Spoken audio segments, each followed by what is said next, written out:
കർണാടക കോൺഗ്രസിൽ മുഖ്യമന്ത്രി തർക്കത്തിന് വിരാമമായി. DK ശിവകുമാർ കർണാടക മുഖ്യമന്ത്രിയാകും. മുഖ്യമന്ത്രി സിദ്ധരാമയ്യ നാളെ രാജിവെച്ചേക്കും. മകൻ യതീന്ദ്രയെ മന്ത്രിയാക്കാമെന്ന് ഹൈക്കമാൻഡ് നൽകിയ ഉറപ്പിന്മേലാണ് സിദ്ധരാമയ്യ സ്ഥാനമൊഴിയുന്നത്. 2.5 വർഷം ടേം വ്യവസ്ഥയിൽ അധികാരമേറ്റ സിദ്ധരാമയ്യ 3 വർഷം പൂർത്തിയാക്കിയിട്ടും സ്ഥാനമൊഴിയാൻ കൂട്ടാക്കാതെ വന്നതോടെയാണ് ഹൈക്കമാൻഡ് നിലപാട് കടുപ്പിച്ചത്. സിദ്ധരാമയ്യയെയും DK ശിവകുമാറിനെയും ഡൽഹിയിലേക്ക് വിളിപ്പിച്ച നേതൃത്വം ഇരുവരുമായും ചർച്ച നടത്തി. എന്നാൽ സിദ്ധരാമയ്യ വഴങ്ങാതെ വന്നതോടെയാണ് ഹൈക്കമാൻഡ് കർശന നിർദ്ദേശം നൽകിയത്. രാജ്യസഭാ അംഗത്വം ഏറ്റെടുത്ത് രാജിവെക്കണമെന്നാണ് ഹൈക്കമാൻഡ് നൽകിയിരിക്കുന്ന നിർദ്ദേശം. പകരം മകൻ യതീന്ദ്രയെ മന്ത്രിസ്ഥാനത്തേക്ക് പരിഗണിക്കണമെന്ന സിദ്ധരാമയ്യയുടെ ആവശ്യം നേതൃത്വം അംഗീകരിച്ചു. രാജ്യപ്രഖ്യാപനം നാളെ ഉണ്ടാകുമെന്നാണ് സൂചന. അതേസമയം DK ശിവകുമാർ ഇപ്പോഴും ഡൽഹിയിൽ തുടരുകയാണ്.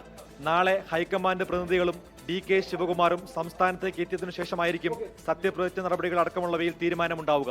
24 ബംഗളൂരു.